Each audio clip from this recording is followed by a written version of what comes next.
안녕하세요. 시어머니 때문에 결국 이혼까지 하게 되었습니다. 결혼할 때까지만 해도 저한테 시어머니는 없는 사람이나 마찬가지였어요. 왜냐하면 진짜로 없었거든요. 결혼한다고 처음 인사드리러 갔을 때도 아버님 혼자서만 자리를 지키셨고, 상견례 때도 물론이고 결혼식도 전부 아버님 혼자였습니다. 사별한 것도 아닌데 경사를 이야기하는 자리에 집사람이 부재라 면목이 없다며 상견례 때 저희 부모님께 인사보다 사과를 먼저 하셨던 아버님이 생각이 나네요. 그래도 아들 결혼식인데 연락이라도 되었다면 아들 장가가는 모습이라도 보여줄 수 있었을 텐데 라고 하시며 결혼식 전날에도 안타까운 마음을 전하셨지요. 시어머니가 안 계신 이야기는 남편하고 결혼 이야기 나오자마자 전해 듣게 되었습니다. 어차피 알게 될 텐데 숨길 이유가 하나도 없다면서 이야기를 꺼내주었죠. 남편이 군대에 전역할 때 돼서 말년휴가 나와가지고 집에 왔는데 그때부터 어머님이 집에 안 계셨대요. 그땐 아버님이 남편한테 엄마 친구들하고 해외여행 갔다고 그런 식으로 말을 하셨다 해요. 남편은 그 말을 그대로 믿었죠. 전화 몇 번 했는데 안 받으시길래 얼마나 신나게 노시면 전화도 안 받으실까 대수롭지 않게 생각했었답니다. 그래도 말년휴가 맞춰서 해외여행을 간 게 조금 서운하긴 했었다죠.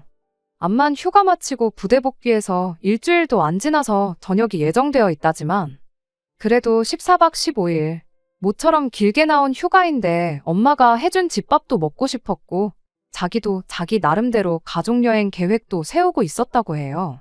그래서 한 달에 20만 원도 안 되는 월급 아끼고 모아서 100만 원이나 만들어 나왔었다는데 일주일 뒤면 다시 집에 온다지만 괜히 말년휴가 나와서 펑펑 놀다가 모처럼 가족여행을 위해 모아놓은 돈 그거 다 써버릴까봐 휴가 나와서 제대로 놀지도 못하고 그렇게 부대에 복귀했었답니다. 그렇게 전역하고 다시 집에 돌아왔는데 그때도 어머님이 안 계셨대요. 남편이 아버님한테 엄마 뭐 해외여행이 아니라 배낭여행이라도 가신 거냐고 어찌 아직도 집에 안 계시냐고 그렇게 물었는데 그때서야 아버님이 어머님이 사실집을 나갔다는 이야기를 해주시더랍니다. 어머님이 한참 취미생활 시작하신다고 운동이며 등산이며 정말 이것저것 배우러 다니셨는데 춤 배우러 갔다가 거기서 알게 된 분하고 눈이 맞아 집을 나갔다고 하시더래요. 그래도 군대라고 전역을 일주일 남기고 군대에서 안 좋은 생각하거나 괜히 마음 쓰게 만들까봐 그렇게 거짓말을 하셨던 거였고요. 전역 이후에도 한동안은 학업에도 지장을 줄 만큼 시어머니의 부재가 남편에게 영향을 줬었는데 지금은 다 극복한 상황이라고 했죠. 이후에 결혼 준비하면서도 아버님이 매번 시어머니 빈자리가 아쉽다며 한마디 할 때마다 남편이 저런 아버지가 이해가 안 된다며 짜증을 자주 내곤 했었습니다. 아무튼 그렇게 시어머니는 저한테는 없는 존재다 생각하고 결혼식까지 올리게 되었죠. 그런데 저희 결혼식을 올리고 난 뒤 얼마 지나지 않아 어머님이 난데없이 집에 돌아와 버린 거예요. 언젠가 아버님 전화로 저희한테 전화가 걸려왔죠. 시댁에 좀 와보라고 해서 다녀왔는데 시어머니가 집에 계셨어요. 아무렇지도 않은 척 아들 결혼했다면서? 하고 묻고는 어릴 때는 얼굴 이쁜 여자만 찾더니 결혼은 평범한 애랑 했네? 하고는 저한테 앞으로 잘 부탁한다고 인사를 건네더라고요. 거의 10년 가까운 세월, 집을 나가 있던 사람이라는 생각이 들지 않을 만큼 아무렇지도 않아 하시는 게 참 다른 것보다 보통 분은 아니시다 그렇게 생각했죠. 그날 자리 내내도 그랬지만 집에 돌아와서도 남편은 도무지 화가 풀리지 않는 듯 보였어요. 어머니가 돌아왔는데 기쁜 모습 하나 보이질 않았죠. 아버지가 왜 엄마를 다시 받아준지 모르겠다, 도무지 이해가 안 간다며. 아들한테는 말도 못할 이유로 그렇게 집을 나갔으면 나가서 잘 살던가. 적어도 이런 식으로 다시 돌아오진 말았어야지. 이제 와서 나타나면 누가 기뻐라도 할 줄 알았던 거냐고 하면서 자기 분을 삭히지 못하고 그날 이후로도 이틀 3일을 짜증만 내면서 지냈습니다. 남편이 평소에도 싫은 소리 하나 못하고 지나가는 개미 새끼도 한 마리 못 죽일 것 같이 여린 마음을 가진 사람이었는데 웬만한 일에는 화 한 번 내지 않는 잔잔한 호수 같은 사람이었는데 저렇게 짜증을 내고 있는 모습만 봐도 그동안에 서운했던 마음이 얼마나 커다란지 알 수 있었습니다. 아무튼 제3자나 마찬가지인 제 입장에서 볼 땐 뭐 어디 놀러라도 다녀오신 것처럼 아무렇지도 않게 돌아온 시어머니도 대단했지만 그걸 받아준 아버님도 참 대단하다 싶었어요. 그럴 일은 없겠지만 저희 친정아버지셨다면 다시 가족들 앞에 나타난 순간 여길 어디라고 돌아왔냐고 집에 발도 못 붙이게 하셨을 것 같았거든요. 한편으로는 부부의 연이라는 게 그런 허물도 덮어줄 정도인가. 우리 친정 부모님도 같은 상황이라면 다시 받아주시려나 하는 생각도 들었죠. 아무튼 그렇게 어머님이 돌아오고 나서 몇 주가 지나서였어요. 아버님이 어머님 빼고 저희만 따로 불러서 식사를 했던 적이 있었는데 그때 아버님이 어머님을 다시 받아주신 진짜 이유를 알게 되었습니다. 지금이야 상관없지만 시간 지나면 저희들 사이에서 아이도 생기고 그럴 텐데 당신은 저희 아이를 돌봐줄 자신이 전혀 없어서 그랬던 거라네요. 남편이 어이없어 하면서 당장 생기지도 않은 아이 때문에 그런 결정을 내리신 거냐고. 그리고 요즘 출산율이 바닥이다 뭐다 해서 육아에 대한 복지가 예전같이 나쁘지가 않다고. 누가 부모님한테 아이 맡기냐. 우리들 맞벌이 하는데 사람을 써도 되는 거고 그러는 건데 그런 이유였으면 차라리 우리한테 상이라도 한마디 해주시지 그랬냐며 아버님 말에 엄청 대들었습니다. 아버님은 암만 그래도 살다 보면 네 엄마 도움받을 일이 있을 거라고. 이게 다 니들을 위한 결정이나 마찬가지니 너무 싫어하지 말아라 하면서 단호하게 말을 하셨죠. 말씀은 저희를 걱정하고 신경 쓰니까 내린 결정이라고 하시지만 저 역시 하나도 기쁘거나 감사하지는 않았어요. 왠지 그 말이 당신은 싫었지만 저희들을 위해 어쩔 수 없이 받아준 거다라고 시어머니를 다시 받아준 이유를 저희한테서 찾는 것처럼만 느껴졌었거든요. 남편도 집에 와서 뭘 우리 탓을 하시는 건지 필시 나중에 우리 아이 생기면 손주 구경 못할까봐 저러시는 걸 거라고 투덜대기 바빴습니다. 그런데 사실 그게 진짜 이유가 아니었어요. 정확히는 정말로 시어머니 도움을 받을 일이 생기게 되었던 거죠. 실은 아버님이 많이 아프셨던 거예요. 어머님 집 나가셨을 때랑 똑같이 본인만 알고 저희한테는 말 한마디 안 해주고 있었던 겁니다. 아버님이 혼자신데 아프기까지 하면 저희가 신경을 쓰지 않을래야 않을 수가 없는 상황인 걸 아버님도 알고 계셨던 거죠. 자식들 인생에 도움이 되지는 못할 망정 결혼하자마자 큰 짐이 되는 건가 싶어서 고민이었는데 그때 마침 딱 어머님이 다시 나타나신 거죠. 어머님을 다시 받아주기로 하면서 간병이라든지 이런 부분에 대해서 다 이야기가 끝난 상황이었던 거고요. 그런 사유를 들으니 어느 정도 아버님이 어떤 기분이셨는지 이해가 가긴 했지만 남편은 여전히 이 상황을 못마땅해 했었어요. 왜 매번 중요한 걸 말 한마디 안 하고 혼자서 결정하고 실행하시는지 이해가 안 간다면서요. 그렇게 결국 저희가 결혼 생활 2년차를 넘기던 해에 아버님은 병을 이기지 못하고 세상을 떠나시게 되었습니다. 이미 아버님께서 저희 결혼할 때 가지고 계셨던 재산 대부분을 처분해서 저희 결혼하는데 보태주신 상황이었어요.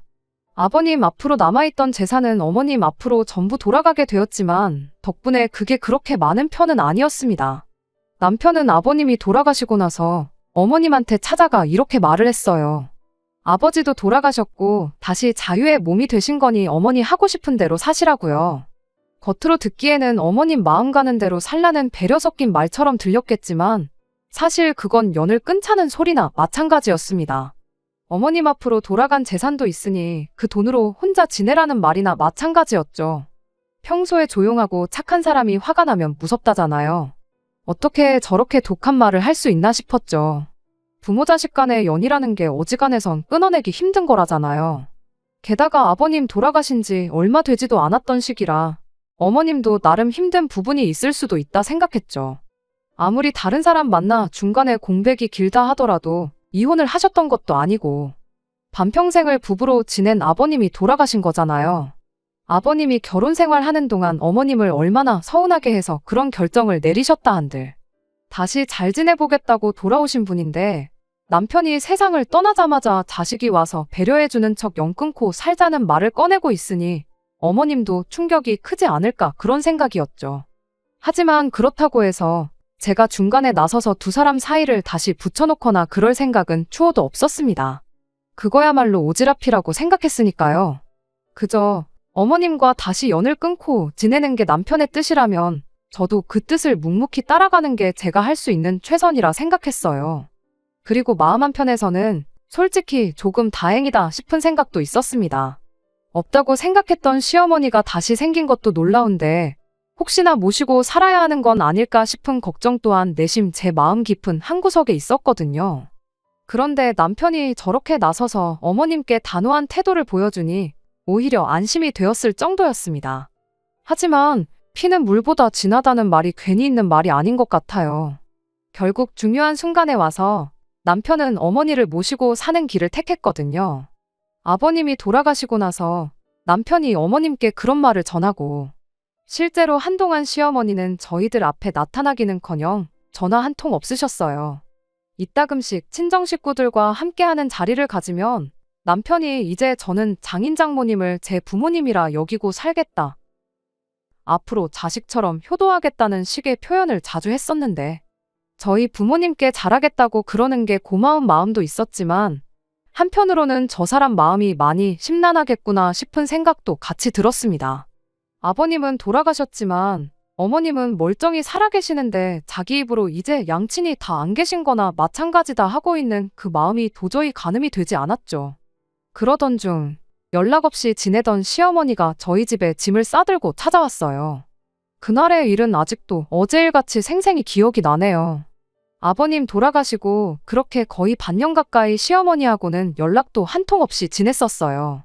그리고 그날은 남편이 어머니 마음 가는 대로 사시라고 말을 꺼낸 이후로 처음 시어머니한테서 저희한테 연락이 왔던 날이었죠. 아침에 회사 막 출근해서 일을 하고 있는데 저한테 전화가 한 통 걸려왔어요. 시어머니한테서 온 전화인 걸 확인했는데 그때는 일부러 받지 않았습니다. 반년 동안 연락이 없으셨던 분이니 뭐 전화를 실수로 잘못 걸었던 건 아닐까 생각했었어요. 암만 잘못 건 전화라 할지라도 전화를 받는 게 당연한 매너일 수도 있겠지만 말씀드렸다시피 이미 반년 동안 연락을 하지 않았다 보니 어떻게 전화를 받아야 할지 무슨 이야기를 해야 할지 생각해보니까 막막한 거예요. 무슨 이야기를 하시려나 어떤 이야기를 해야 하나 혼자서 머릿속으로 예상 시나리오를 쓰고 그러고 있었는데 다행히 그런 고민하던 중 전화가 그냥 끊어졌어요. 정말 실수로 잘못 전화를 거셨나 보다 그렇게 넘겼고 그렇게 회사에서 예정되어 있던 팀 회의가 시작되었죠. 그런데 한참 회의가 진행되고 있는 와중에 다시 시어머니한테 전화가 걸려왔어요. 보통 전화를 2번 연속으로 잘못 거는 일은 없잖아요? 시간차가 있긴 했지만 다시 전화가 걸려온 걸로 봐서 진짜로 저한테 어떤 용건이 있어서 전화를 하신 거구나 싶더라고요. 어차피 회의 중이기도 했고 혹시나 싶은 마음에 같은 실수를 2번 하신 건 아닌가 생각하고 진짜로 잘못 걸린 전화이길 기대하면서 또 전화를 무시했습니다. 그런데 이번엔 먼저 걸려왔었던 전화와는 다르게 전화가 끊기자마자 곧바로 다시 시어머니한테서 전화가 걸려오더군요. 하지만 한참 회의가 진행 중인 상황에 제가 전화를 받겠다고 자리를 비우기도 뭐한 상황이었지요. 결국 그렇게 전화를 무음으로 돌려놓고 핸드폰도 뒤집어 놓고 애써 시어머니 전화를 무시했습니다. 회의는 그날 점심시간 직전까지 이어졌어요. 회의 끝나고 팀원들끼리 같이 해서 바로 점심 식사를 하러 나갔다 보니 정신도 없었죠. 제 핸드폰을 확인할 수 있었던 건 식당에 도착하고 나서였습니다. 핸드폰 화면을 보니 시어머니한테서 걸려왔던 부재중 전화가 수십 통이 넘게 걸려와 있었던 거예요.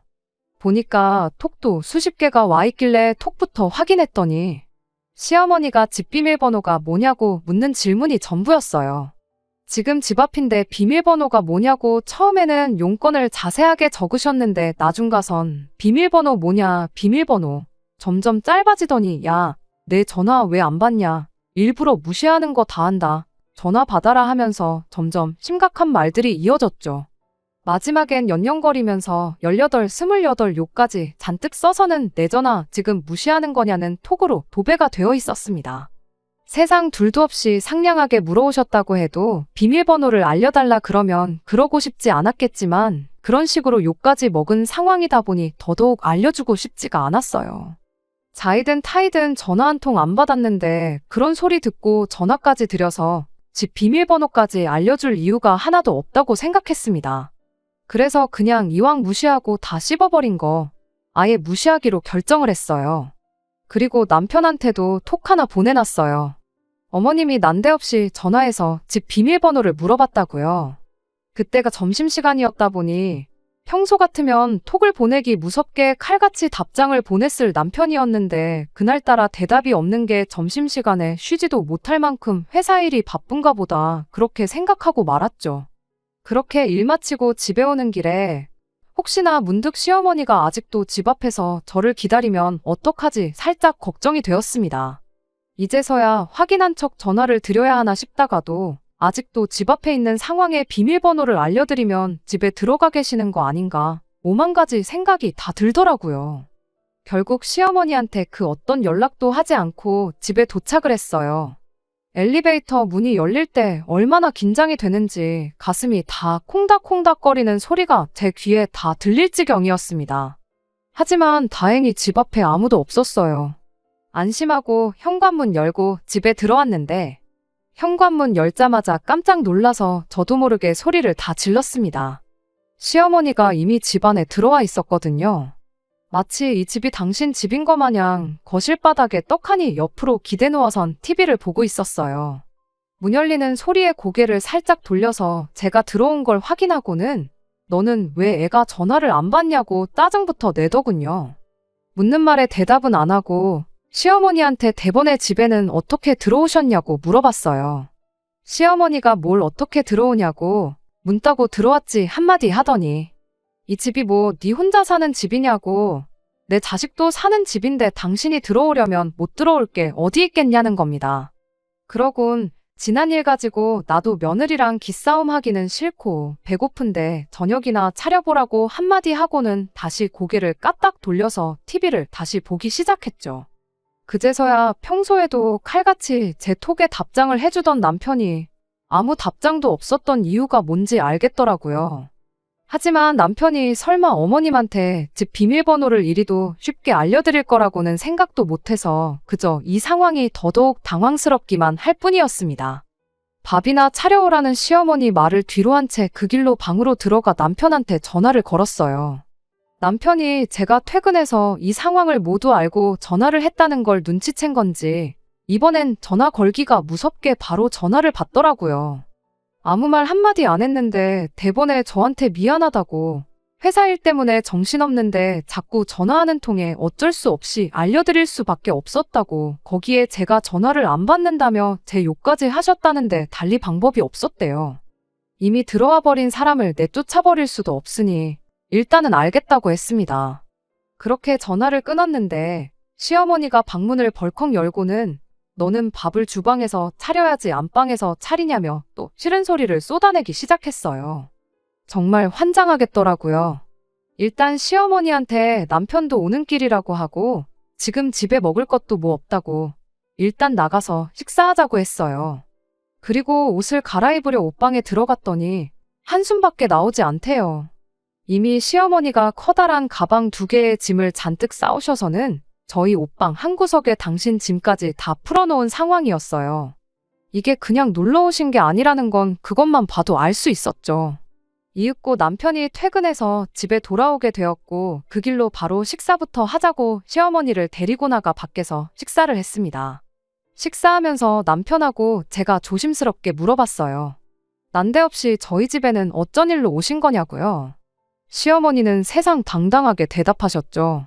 짐 싸들고 온 거 보면 모르겠냐고 니들하고 같이 살러 온 거라면서 말입니다. 남편도 시어머니가 비밀번호를 알려달라길래 잠깐 지나가다 들른 걸 줄 알았었나 봐요. 같이 살러 왔다는 말에 쏘스라치게 놀라가지고는 한마디 하더라고요. 왜 멀쩡한 집 냅두고 저희랑 같이 살려고 하시냐면서요. 그런데 이어진 시어머니 말이 아주 충격적이었습니다. 집은 진작에 날려먹었다는 거예요. 뭘 어떻게 해야지 그 얼마 안 되는 사이에 집을 날려먹는가 했더니 아버님 돌아가시고 나서 그 아저씨를 아예 집으로 불렀다는 거예요. 한참 춤출 때 만나가지고 같이 집 나갔던 그 아저씨를요. 알고 보니 다시 돌아온 이유도 한참 그렇게 둘이 거진 10년 세월을 부부처럼 한 집에 살다가 그 아저씨가 돈이 떨어지자 도망 나온 거였답니다. 그런데 이제 다시 집도 생기고 얼마나마 돈도 생겼으니 그걸 못 참고 그 아저씨를 집으로 불러들인 거예요. 그런데 또 막상 둘이 살기에는 넉넉한 돈이 아니었잖아요. 그래서 그 돈 어떻게 불려보겠다고 둘이서 집 팔고 전 재산 들고 강원도에 노름하러 여정길에 올랐던 겁니다. 거기서 방 하나 구해서 매일같이 노름하다가 집 한 돈에 아버님이 남겨둔 돈 홀랑 다 날려먹고 그대로 거기에 싸들고 간 짐 챙겨서 저희 집으로 찾아온 거였습니다. 차라리 뭐 사기를 당해서 쫄딱 말아먹었다는 거짓말이라도 하시지. 아무리 솔직한 게 최고라고 해도 저건 너무 심하지 않나 싶었어요. 설마 오갈 곳 없는 당신을 길거리에 나앉게 할 거냐면서 큰 소리를 치시는데 뭐 얼마나 불쌍한 상황이라고 저리 당당하게 말을 하시는 건지 어이가 없어서 저도 남편도 더 이상 말을 잇지 못하고 있었습니다. 그렇게 식사 마치고 나와 집에 걸어가는데 당당하게 자기 집에 돌아가는 것 마냥 앞장서서 걷는 시어머니 뒤를 따라 걷고 있자니 정말 오만 가지 생각이 다 들더라고요. 반년 만에 노름으로 전 재산 날린 걸 무용담처럼 당당하게 이야기하시는 것도 대단했지만 저러다 정말 우리 집에 눌러앉아 버리는 건 아닌지 그게 가장 큰 걱정거리였죠. 그래도 남편을 믿었어요. 암만 시어머니한테 비밀번호를 알려준 게 남편이라지만 회사에서 일하는데 쉬지 않고 전화하는 시어머니가 부담스러워서 어쩔 수 없었을 거 아닌가 하는 생각이 들었죠. 무엇보다 어머님이 관련된 문제에 있어서만큼은 물렁하게 대처하는 아버님이 문제라고 늘 이야기를 했었고 이후에도 어머님한테만큼은 단호하게 나왔었으니까요. 아버님 돌아가시고 나서 어머니 하고 싶은 대로 하시라고 영 끊고 지내자는 듯이 먼저 말을 꺼냈던 것도 남편이었기에 이 문제도 어련히 알아서 해결해 놓겠지 그렇게 믿었습니다. 제 옆을 따라 걷고 있던 남편은 집에 가는 길 내내 아무 말이 없었는데 나름 자기도 가장 좋은 해결책을 찾아낸다고 생각이 많은 거구나 싶어서 일부러 말 한마디 하지 않았어요. 그렇게 집에 도착했는데 거기서 또 한 번 어이가 없는 상황이 펼쳐졌지요. 집에 도착하자마자 시어머니가 배도 부르고 이제 졸려서 한숨 자야겠다 그렇게 한마디 하더니 저희들이 방에 있는데도 불구하고 안방문을 덜컥 열고 들어오더니 저희는 있는 둥 없는 둥 신경도 안 쓰고 그대로 안방 침대에 자연스럽게 드러눕더라고요. 순간 너무 당황해서 제가 먼저 말을 꺼냈어요. 어머님 지금 뭐 하시는 거냐고요? 시어머니는 보면 모르겠냐고 방에서 볼일 다 봤으면 잠 좀 자게 얼른 불 끄고 나가라고 당당하게 말을 하더라고요. 아니 피곤하신 건 알겠는데 왜 저희 침대에 누우시냐고 그렇게 한마디 했더니 시어머니가 저보고 아주 꼴값을 떤다고. 얼굴 못난 것들이 성질도 더럽다는데 그 말이 틀린 게 없다면서 그럼 시어머니를 얼음장 같은 바닥에 재우고 니들은 편한 침대에서 자겠다는 거냐고. 넌 부모도 없냐고 하면서 성질을 내는 거 아니겠어요? 순간 짜증이 나서 저도 시어머니한테 한 소리 했어요. 제가 부모가 있는지 없는지는 상견례도 결혼식도 안 오셨으니까 모르시는 거 아니겠냐고 그걸 질문이라고 하시는 거냐고 언성을 높였죠. 시어머니는 전연저거 말하는 꼬라지 좀 보라고 하면서 너는 네 부모한테 말 그렇게 하느냐 아니면 그렇게 해도 된다고 가정교육을 받은 거냐 하면서 떠들어대기 시작했습니다. 분위기가 심각해지니 남편이 저를 뜯어말리고 방 밖으로 데리고 나왔어요. 그런데 상황을 말리고 싶었으면 그냥 참으라고 한마디 하면 될 것인데 저보고 좀 참으라고 그동안 잘했으면서 왜 오늘따라 과민 반응이냐고 짜증을 내는 거 아니겠어요? 이게 참을 상황이냐고 한 번 얼굴도 못 본 우리 친정 부모님 들먹거리면서 저러시는데 아무 말도 안 하고 그럼 해실거리고 가만히 있었어야 하냐고 했죠. 남편이 그제서야 짜증내던 걸 멈추고는 저한테 일단 미안하다고 먼저 사과부터 하더군요. 자기도 지금 상황이 어이가 없어서 예민해 있었던 것 같다고요. 일단 흥분한 거부터 좀 가라앉히고 오늘만 어머니가 원하는 대로 들어드리자고 하대요. 어차피 저러는 거 절대로 방을 양보할 생각은 아닌 것 같고 하루 종일 서로 싫은 소리만 하고 짜증내는 것밖에 더 하겠냐면서요. 차라리 그냥 안방 하루 내드리고 끝내자고 자기는 아침에 회사에 연락해서 일부터 빼고 그 길로 어머님 모시고 나가 새로 지낼 곳을 알아봐 주던지 하겠다고 하더라고요. 일단 저도 마음을 좀 추스르고 따뜻한 차 한 잔 마시면서 마음을 가라앉혔어요. 당장 시어머니를 내쫓을 수도 없었고 내쫓는다고 해도 그냥 나가실 분은 아니었으니 남편의 제안이 그나마 제일 현실성 있게 느껴져서 그러기로 했습니다. 그렇게 그날 저는 소파에서 잠을 청하고 남편은 바닥에서 자고 그날 하루를 보냈어요. 새벽 5시쯤이었나 시어머니가 난데없이 아침밥 좀 차려보라고 저를 깨우더군요. 마음을 추스르고 잤다지만 아직 화도 안 풀린 마당에 새벽바람에 겨우 잠든 저를 깨워서 한다는 소리가 아침밥을 차리라니. 시어머니가 매너를 안 지키는데 저도 예의고 뭐고 갖출 이유가 없다고 생각해서 툭 던지듯 한마디 했습니다.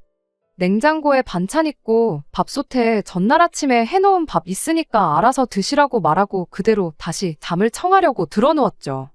그랬더니 시어머니가 지금 시어머니한테 전날 지어놓은 밥을 먹일 생각이냐고 한마디 하더니 혹시 너 내 아들한테도 이딴 식으로 아침밥을 차려주냐 한마디 하시대요. 그래서 그 말에도 한마디 대답해드렸죠. 어머님도 적어도 10년은 안 차려준 아들 아침밥을 왜 저한테 바라시냐고요. 이참에 오랜만에 아들 아침밥이나 직접 챙겨주시면 되겠다고 그렇게 시어머니랑 한마디씩 주고받고 있었는데 남편이 그 소리를 듣고 잠에서 깼는지 깜짝 놀라 일어나대요. 그래도 이번엔 제가 아니라 시어머니를 뜯어서 데려가더군요. 남편이 어떻게 설명을 잘한 건지 한 5분 있다가 시어머니가 주방으로 들어가길래 결국엔 직접 챙겨주려나 보다 생각하고 그대로 다시 잠을 청했습니다. 시어머니는 덜그럭덜그럭 누가 봐도 저 자는 걸 방해하려고 그러는 게 다 티가 날 만큼 주방 집기를 죄다 부숴버릴 기세로 온갖 소음을 일으키기 시작했어요. 결국 잠은 다 잤구나 싶어서 그대로 저는 출근 준비하고 평소보다 2시간 이른 시간에 집을 나섰습니다. 나가면서 남편한테 전날 저녁에 이야기한 대로 상황 좀 제대로 정리 좀 해달라고 부탁하고 말이죠. 너무 일찍 도착해서 회사 근처 카페에서 시간을 때우다 가야 했어요. 그래도 또 기다리면서 따뜻한 차 한 잔 마시고 심호흡 좀 했더니 기분이 많이 가라앉아서 다행이었죠. 아침에 마인드 컨트롤을 잘했던 탓일까 남편이 알아서 잘 처리할 거라 믿었고 회사에서는 시어머니랑 있던 일 하나도 신경 안 쓰고 일에 집중할 수 있었습니다. 그렇게 퇴근하고 집에 들어왔는데 집 앞부터 청국장 냄새가 진동을 하고 있더라고요. 옆집에서 끓여 먹는 건가 하고 생각했는데 현관문 열고 들어오니 남편이 식탁에 앉아있고 시어머니가 주방에서 청국장을 끓이고 있었습니다. 순간 멍해서 이게 무슨 상황인가 싶었죠. 남편은 그런 저를 보더니 애써 모르는 척 고개를 숙이고 있었고 제가 들어온 걸 알게 된 시어머니는 너는 어떻게 된 애가 남편이 좋아하는 음식을 고작 집에서 냄새난다는 이유로 한 번을 안 해줄 수가 있냐면서 마누라는 맞냐고 한마디 하시더군요. 그러더니 내 아들 먹으라고 한 거지 네 먹으라고 해놓은 거 아니니까 너는 저녁 먹으려거든 나가서 혼자 먹던가 우리 아들 식사 다 끝나면 네 혼자 네 먹을 거 해먹던가 하라고 하는 거 아니겠나요? 순간 그 길로 남편 팔을 잡아채서 방으로 끌고 들어왔어요. 시어머니가 중간에 방해 못하게 문도 잠궈버리고 남편한테 한마디 쏟아냈죠. 해결하겠다고 큰소리 칠 때는 언제고 지금 이게 무슨 상황이냐고. 입이 있으면 설명 좀 해보라고요. 그랬더니 남편이 거의 울기 직전의 표정으로 울먹거리면서 이대로 당분간만 시어머니랑 함께 지내면 안 되겠냐고 오히려 되묻는 거 아니겠어요? 아침에 엄마가 차려준 밥을 먹으니 옛날에 가족들이 단란하게 지내던 것도 생각이 나고 이래저래 고민이 되었다나요. 아버지 돌아가시고 자기가 그렇게 모질게 대했는데 그런데도 우리 집에 이렇게 찾아오신 거 보면 오죽 답이 없었으면 그러셨겠냐며. 당장 돈 한 푼 없는 분이 어디 가서 무슨 방을 구하시겠냐고. 차라리 우리 집에 당분간만 모시고 살면서 어머님이 직장 구하고 방을 구해나갈 돈을 어느 정도 모으실 때까지 기다려주면 안 되겠냐 하는 거예요. 어이가 없어서 잘도 일자리 구해서 혼자 지내실 능력이 되는 분이셨으면 진작에 여기 찾아올 일 없이 잘 지내셨을 거라고. 나는 단 하루도 더 같이 있고 싶지 않으니 모시고 싶으면 너 혼자 모셔라 하고 한마디 강하게 쏘아붙였어요. 그랬더니 남편이 저보고 너무하다고 하더군요. 어머니까지 안 계시면 자기는 완전히 고아라고. 저런 상태에 어머니를 내쫓아서 어머니가 잘못되기라도 한다면 자기는 평생 저를 원망하면서 살 거라는 거 아니겠어요? 그러곤 그 엄마의 그 자식 아니랄까봐 전날 시어머니가 제 성질 긁듯이 친정 부모님 이야기까지 꺼내대요. 이게 시어머니가 아니라 장모님이었으면 저 또한 자기랑 똑같은 결정을 내렸을 거라고요. 남편한테 애초에 시어머니랑 우리 엄마랑 비교하는 게 말이 안 되지 않냐고. 우리 엄마는 춤바람 나서 외간 남자랑 눈 맞아 10년 동안 집 나가 살았던 적도 없고 노름판 가서 전 재산 탕진하고 자식한테 빌붙으신 적도 없다고요. 설령 그러셨다고 해도 멀쩡히 결혼해서 가정 꾸리고 사는 자식한테 찾아오실 분도 아니라고 말도 안 되는 소리 하지 말라고 했죠. 나도 평생 남편한테 엄마를 벼랑 끝으로 내모른 독한 배우자 소리 들으면서 살고 싶은 생각 없다고, 그러니까 모시고 싶으면 혼자서 실컷 모시라고 했죠. 그런다고 내가 어머님 자리 잡을 때까지 친정 가서 기다려주겠단 소리는 아니라고 당장 내일 이혼 서류 만들어 올 테니까 이혼할 각오하고 어머님을 모시라 했습니다. 시어머니가 밖에서 다 듣고 있었는지 방 문고리를 철컥철컥 흔들면서 저한테 방문 너머로 욕짓거리를 하기 시작했죠. 그 방에서 나오기만 해보라고 아주 산송장을 만들어서 내쫓아버리겠다며 저보고 부모 자식 간에 연을 끊어놓으려고 작정을 했다고 난리법석을 떨길래 제가 또 한마디 해줬죠. 부모 자식 간에 연을 먼저 끊은 건 아줌마 아니냐고요. 10년 세월 만에 집에 빈털터리로 돌아온 마누라 받아준 보살 같은 남편. 집 나갔다가 10년 세월 만에 돌아와 전 재산 날려먹고 자식 집에 얹혀 살겠다는 엄마를 모시고 살고 싶다는 효자 아들 내치고 남처럼 살다 돌아온 사람이 이제 와서 부모 자식 간에 어쩌고 타령 좀 하지 말라고요. 그랬더니 이젠 남편까지 나서서 저보고 말이 심한 거 아니냐고 한마디 하더라고요. 그때 딱 느꼈어요. 남편은 어떻게든 제가 아닌 어머니를 택할 거라는 사실을요. 그래서 저도 뒤도 안 돌아보고 누가 못 모시게 했냐고, 이혼해 줄 테니까 아줌마는 10년 동안 안 차려준 아들 밥이나 좀 차려주시고 네 녀석은 10년 동안 못했던 자식 노릇 효자 노릇 실컷 하라고 한마디 말해주고 그 길로 저는 집을 나와 친정으로 향했어요. 친정아버지가 대노하셔서 집까지 쫓아가겠다는 걸 뜯어말리고 그냥 저는 그 길로 곧바로 변호사도 알아보고 이혼 서류도 작성하고 그렇게 한동안 바쁜 시간을 보냈죠. 다행히 남편이 이혼 서류에 바로 사인을 해주긴 했어요. 저희 결혼할 때 돌아가신 아버님께서 해준 게 워낙 많았다 보니 재산 분할도 깔끔하게 가져왔던 대로 딱 7대 3으로 나누기로 하고 그렇게 합의 이혼을 시작하게 되었습니다. 세상에 결혼할 때는 있지도 않았던 시어머니 때문에 이혼까지 하게 될 줄은 정말 몰랐어요. 한참 이혼 소송 마치고 숙려 기간 동안 기다리고 있었는데 남편이 저한테 잠깐 좀 볼 수 있냐고 연락을 해오더군요. 말로는 방 정리하다가 제 물건이 나왔다고 그거 돌려줄 겸 해서 겸사겸사 보자길래 얼굴 보고 싶지 않으니 그냥 택배로 보내라고 그렇게 한마디 하고 말았는데 남편이 기어이 그걸 전해주겠다고 친정 앞까지 찾아온 거예요. 괜히 친정집에 들어오라고 했다간 저희 아버지한테 걸려서 인간이 뼈도 못 추릴 것 같아 제가 나가서 남편을 만나고 왔습니다. 남편이 제 물건이라고 가져온 건 정말 가짜는 물건이었어요.